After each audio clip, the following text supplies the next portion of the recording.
मुस्लिम सोदर साहब सोब तबाह हो गया, इफलासी मुफलसी बच्चे क्या दबे हो गए। तुम्हारा क्या हुआ बहन, तुम्हारा क्या हुआ? तुम हैदराबाद में तुम लोग हैं। मेरा कारोबार है साहब, मेरा छोटा मोटा कारोबार है, होटल भी है, 70% गिर गया।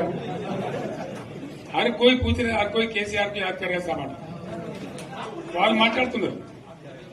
ఎక్కడ ప్రతి ఒక్కరు భూముల ధరలు పోయినాయి, మందు పోయినాయి, మసాలా అన్ని పోయినాయి.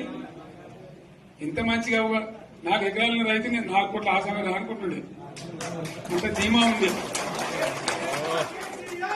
ఎంత బాగుండే.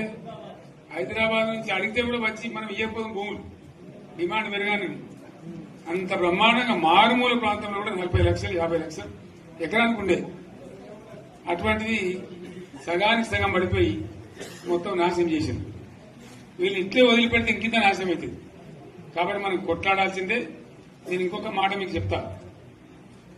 ఎలక్షన్లలో నేను మస్తుగా చూస్తే 50 ఇళ్లలో పార్టీలు గెలితే ఓడితాయి. ఇంత మాయలు ఏడాది లోపలనే కాంగ్రెస్ పార్టీ దొరికితే కొడతామని అంత గొప్పగా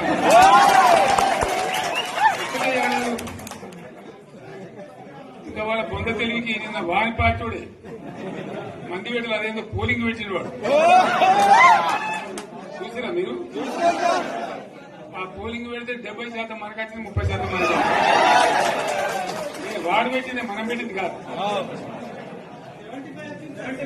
75 ఇది పరిస్థితి.